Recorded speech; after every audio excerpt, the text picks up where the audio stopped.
Hi, I'm your host, Riley Goodwin, and this is F1 Unfiltered, Unscripted. Because it's a summer break, we're going to be doing a couple interesting episodes. We're going to do a documentary style one today. And it's on a racing legend, probably one of the best drivers there's ever been, Ayrton Senna. Ayrton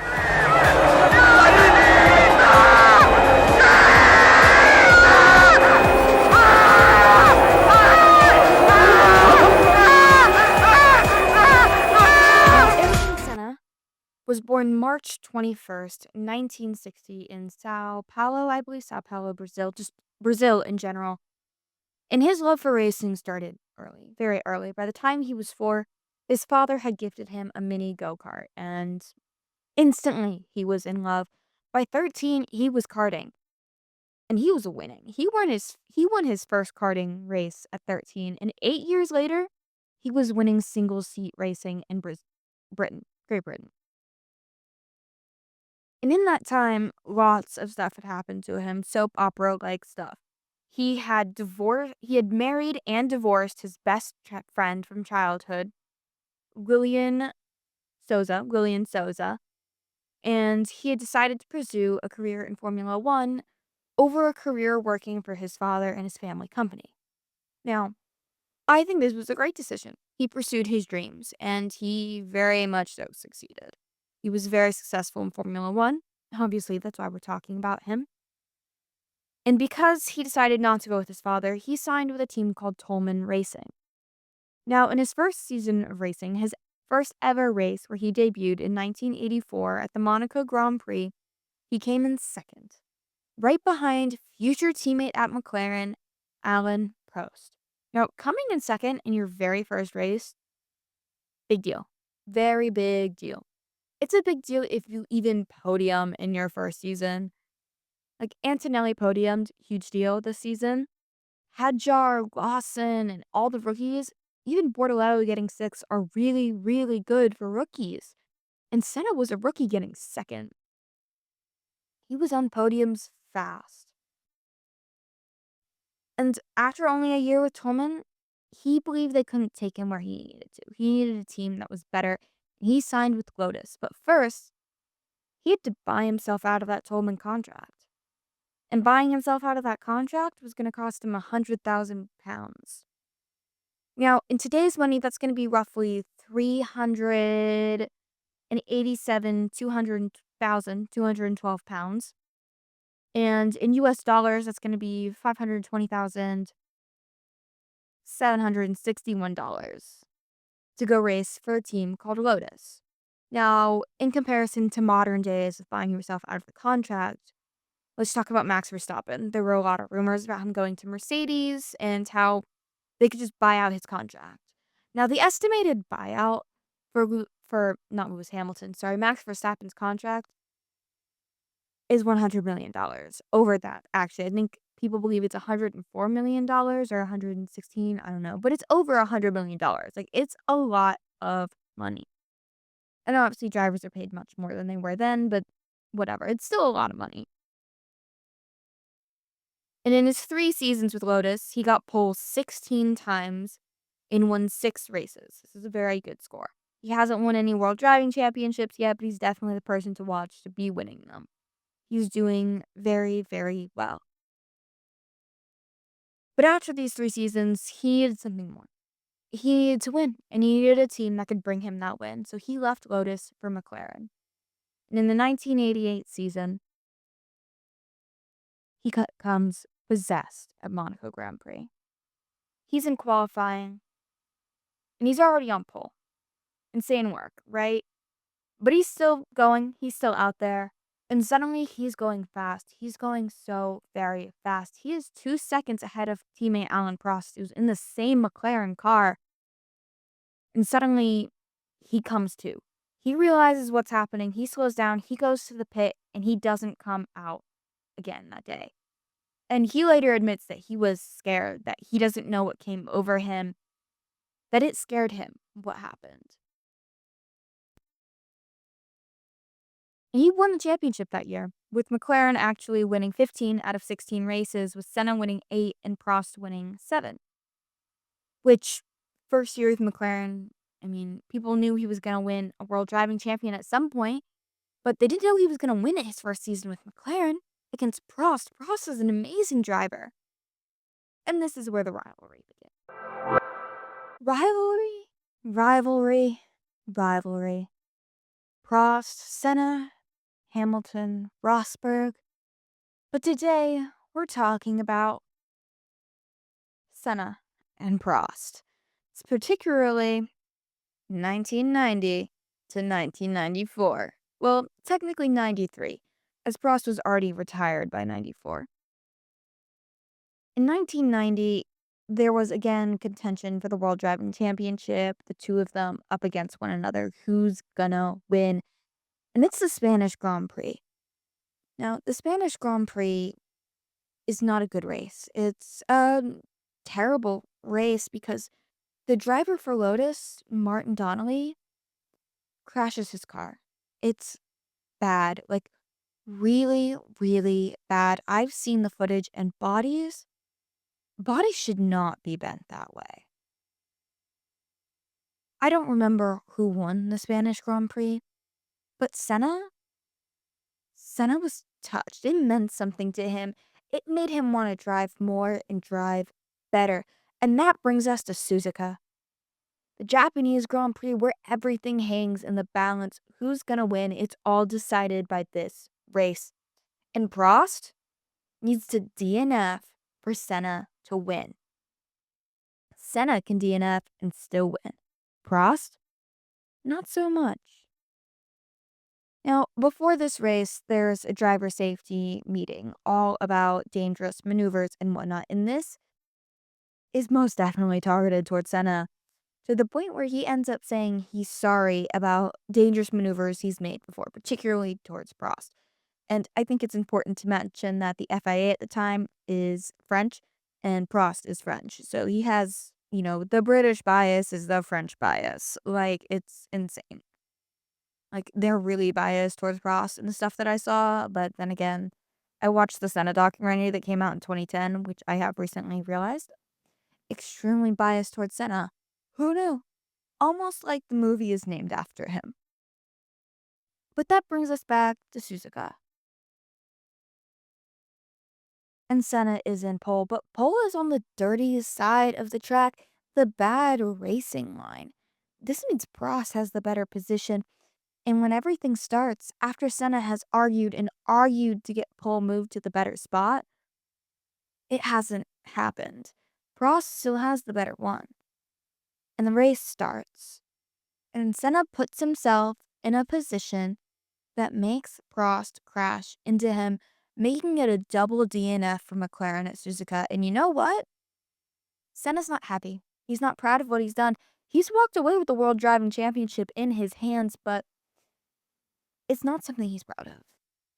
He wanted to race honestly, and instead, he did not. He fought dirty. And he suffered for it mentally. He hated himself, and Prost wanted to punch him in the face after that race, because that just lost Prost his chance at the World Driving Championship, and it was most definitely on purpose, but made it so that he's the one who ended it for himself, because he's the one who crashed into Senna, even if Senna made it so that that happened. And that brings us to 1991. Now, 1991 is an interesting year. A lot of stuff happens to Senna, and honestly, Prost and Senna rivalry is in the back of my mind, not the most important thing of the year. What's most important is that Senna has still never won his home race in Brazil. Now, Brazil at the time is a very impoverished country with a lot of political problems when it comes to corruption and greed and violence and whatnot. And Senna's from this country, obviously, so this affects him. He's also the most famous person in Brazil.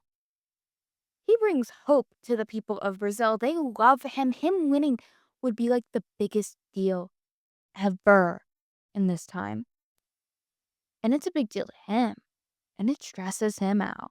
It makes him so incredibly stressed and tense before this race because he doesn't want to win. He needs to win, and he does, but it's not easy. He was only had he was only in 6th gear with 7 laps to go at the end of the race, and he wanted to stop racing because of this, because apparently this, like, slows down the car or something. I don't quite understand it. Caleb does. He tried to explain it to me. It's bad. Like, it's not good. It's not a good thing for the car. It, like, majorly slows it down and whatnot. But he won the Brazilian Grand Prix anyway. And he was, like, really happy to win. At the beginning of the video, what you hear in the intro is actually his radio message right after he won the Brazilian Grand Prix. And the physical and mental stress that I mentioned earlier that he had put on himself to win put him in physical pain afterwards. He had to be dragged out of the car. It was painful. Stress really does take a toll on the body. And the second he won, he couldn't move. Like, he couldn't take his hands off the wheel. His entire body was just cramped, I guess you could say, with how tense he had been. But not only was he happy, was he stressed and happy? Yes, but still happy. So were the people of Brazil. They were out in the streets partying, trying to get to him, to the point where the military had to guard his house. And the only thing I can think of that's similar would be when Lionel Messi won his third World Cup with Argentina, and outside of his house was insane. And I think there might have been military there, or at the very least, lots of police. But yeah, that's the only thing I can think of in comparison from the footage that I've seen, but this was probably a bigger deal. And I mean, he really loved Brazil. Senna loved his people to the point where he donated so much of his own personal money to people there. Like, I think it's estimated to be around $400 million of his own wealth. And like I said, Prost Senna takes a bit of a background in this year to me. It's not as big of a deal as him winning Brazil. But Prost is still there, and he's not Senna's teammate anymore. He drives for Ferrari. And it's still a fierce competition. I mean, Ferrari at the time is nothing to laugh at. It's a good team. It's a good team now. They just have bad strategies and problems with great drivers who deserve to be winning. I'm still upset about that, by the way. Besides the point, Prost is driving for Ferrari. And he's actually sacked at the end of the year because he criticizes the car a lot. He was a very analytical person. He liked to know what was going on with the car and everything about it. And honestly, a lot of drivers are these days, but back then that was not what people preferred in a driver. But because he criticized the car a lot, he did get sacked. So he ended up going to Williams the next year, I believe. That's besides the point. Mexico in 91, Senna's car flips. It rolls into the barrier. And like I said before, there's no halo. This is bad. This is dangerous. Senna might be dead, but he's not. But he's not. He might be dead, but he's not. He's somehow fine. Um, so his car flipped and his head is obviously free. There's no halo. So, like, what? But hey, Senna said the car roll. The tires didn't make the car roll that were on the car. Tires were used as a barrier and they made the car roll. And he was told the situation wasn't ideal when it came to barriers, but Senna was very passionate and argued about safety for drivers. And instead of a tire barrier, he would have preferred a runoff. And he was denied this by the FIA. I would just like to mention runoffs are a thing today. We use those today. Senna was correct. There should have been a runoff. But he was denied that. Whatever. It's there today now. And he continued to argue about safety for a while to the FIA president named Jean Marie, who was French. And in a driver meeting, Jean Marie said the best decision was his decision. Said his decision was the best every time. So he decided the drivers should vote on what barriers are at the next race. And the drivers all voted on cones. So I guess that was probably the better option, and they all preferred it, probably safer. And of course, the season ends with Prost being sacked and going on to Williams, which brings us to 1992. So it's 1992, and I would like to preface this by saying that Prost is currently on a break. He did not go to Williams right away. In 92, he took a sabbatical from driving after being fired from Ferrari, and so he's not racing this season. It's just Senna. But Senna doesn't win this season, and honestly, there's not a lot to talk about other than the Williams car, which we're going to be doing an entire episode on next week. So this is going to be short, so I'm going to combine 92 and 93 and talk about both of them. So in 1992, Williams releases the FW14B. Now, this is a self-balancing car, I believe, is what it was called, like what it was described to be, and a couple things that I saw it as. So a lot of really advanced technology, and it actually got banned for the next season. And honestly, it was really complicated, and you had to know the technology to take advantage of it, so it probably took a lot of practice to get used to. But it made it, I guess easier is not the right word, but made it a lot better for the drivers, I guess. I've been comparing a lot of stuff to today, especially with McLaren and Verstappen and whatnot. But you know how McLaren's like brake cooling thing or whatever is helping them with speed and being faster than everybody else and being like a rocket ship? Well, that's Williams in 92. And in 92, the driver for Williams is Mansell. And Mansell is winning by a lot. And he wins pretty easily in 92. Like, it's his championship. He gets it. And Senna really didn't like Williams' new car. He didn't like how technically advanced it was and how he personally felt that it wasn't the driver doing the driving, it was the car doing the driving. Besides the point, we're going to move on to 93. And now Prost is back and he's with Williams? I mean, they're a technically advanced car. So if you're called the professor and you're known as being analytical, they're definitely the team to go for. Odd move if you are not, if you're like Senna and believe the driver should be doing the driving, considering Williams is a very similar car setup to the year before, but just different enough to not be the same car and not be breaking regulations. Now, in 1993, the Williams car is called a FW15C, still very technically advanced, a lot of cool features that I don't understand, like traction control and dynamics and balancing and suspension and whatnot. And Prost won this year and he retired like immediately. He won a lot of races like it was his championship, but yeah, Senna didn't win those 2 years in 93 and 92. But Prost wins this year and gets his fourth championship. His fourth, right? Yeah, well, I don't remember if it's his fourth or not. I think it's his fourth. But he wins that year and then he retires. So he retires on a win, retires on a high. But this isn't because he's done racing, it's because he doesn't want to have to deal with being Senna's teammate again. Very stressful, I can understand. If you're forced into being someone's rivalry when you're like just a dude on the same team, it would be kind of stressful. Somebody just being like, I need to be better than you. I need to be better. I need to beat you. I need to be the best. When you're just trying to drive and win and not have a massive rivalry, I can understand that being kind of stressful. So he retires and Senna joins Williams. But this year, the FIA has a lot of changes to be making to the cars. And with Senna joining Williams, that brings us to 1994. 1994, for old F1 fans, is a really hard year to talk about. It's the year of multiple deaths. It's a sad year. It's a year of close calls and ends. And Senna was one of those. But this year, the main issue that Senna has is the technology in the cars.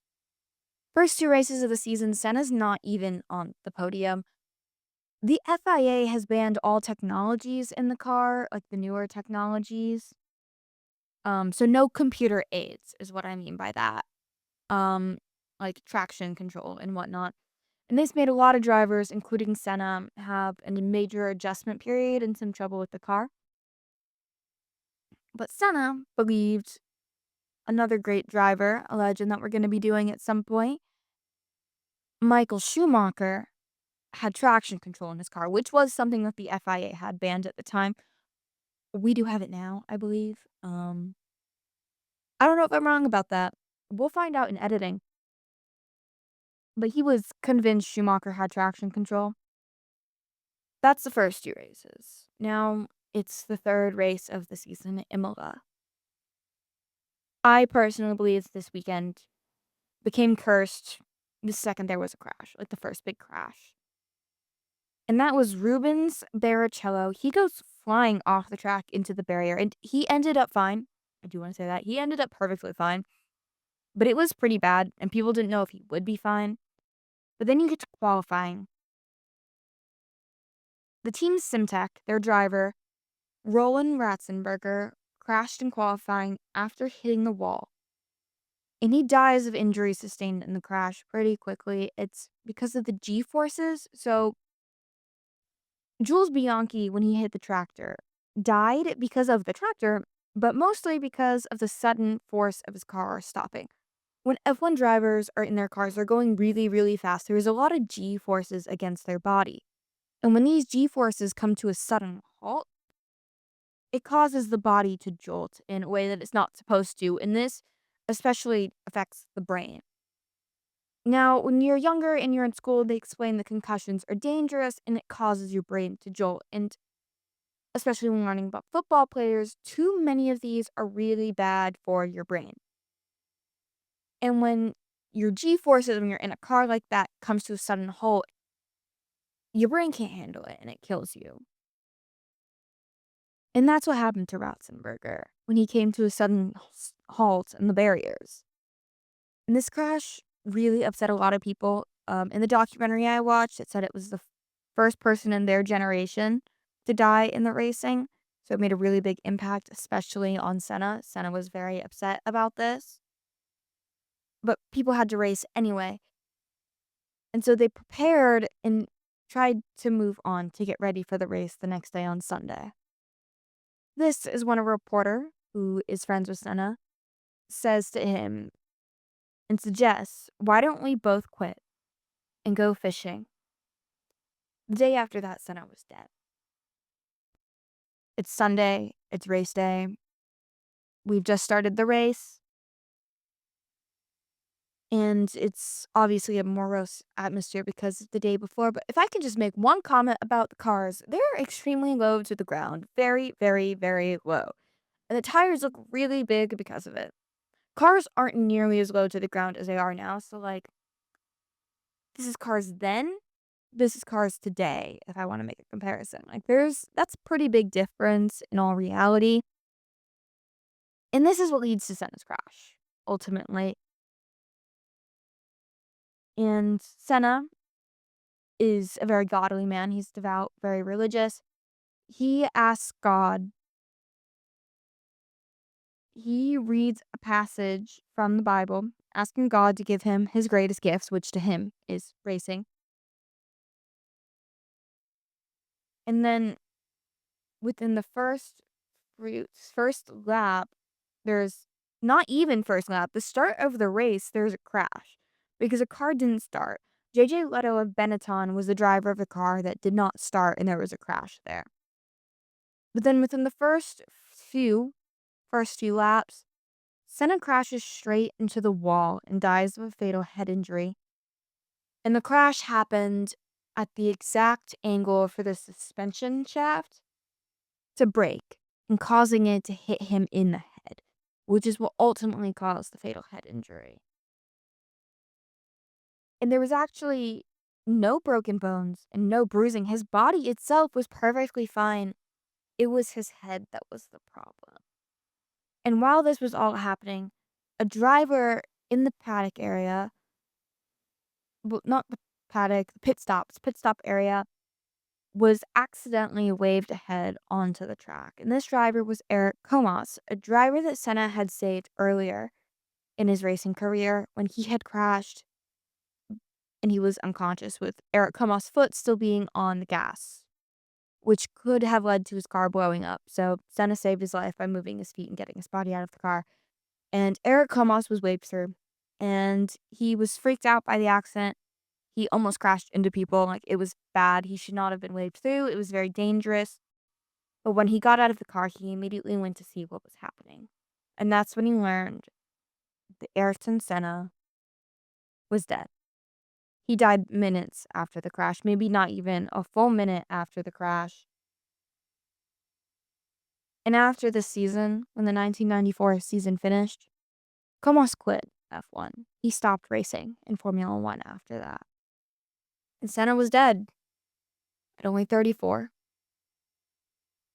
And that's the 1994 season of Formula One. So many people came to Senna's funeral in Sao Paulo, Brazil. The people of Brazil were there, but most importantly, his friends and his fellow racers and his family. Alan Prost, former teammate who Senna had actually become quite friendly and good friends with after he had retired, was one of the people guiding his casket at his funeral. And Frank Williams had this to say at his funeral: Ayrton Senna was no ordinary person. He was a greater man outside of the car than in it. And I believe this has to do with Senna's donations to the underprivileged and the impoverished in Brazil, which was at an estimated $400 million of his own money. And honestly, Senna's death had a very large impact. When it came to safety, the FIA appointed Senna's close friend, Sid Watkins, in charge of safety. And until the year 2014, there had not been a single death in Formula One.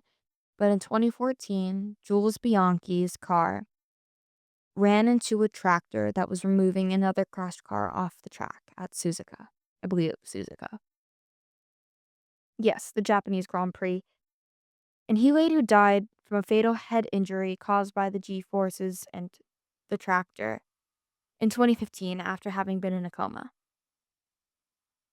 So Senna's death saved the lives of many other drivers. And while it has not saved every driver, the FIA and drivers themselves are still campaigning for safety measures to make racing as safe as possible. And I think that's a really big deal. And my thoughts on it are like, I don't care if safety features make a car ugly. I care if people survive. And when the Halo came out, people complained about it looking ugly. Even Lewis Hamilton complained about it looking ugly until it saved his life. When Max Verstappen's car went on top of his, and there are literal tire marks on the helmet from that incident. And without the Halo, Lewis Hamilton would not be driving with us today. So I believe safety features, no matter how they look, are very important. And I just have one last thing to say. Ayrton Senna's legacy isn't just about speed and how fast he was and how he could be on the track. It's about passion. It's about how he gave everything, even when it scared him. About how he lifted an entire nation's spirits by winning his home race. It's about who he was to the people and what he inspired. And that's why even today, he is so well loved and the legend that he is. And this is Ayrton Senna.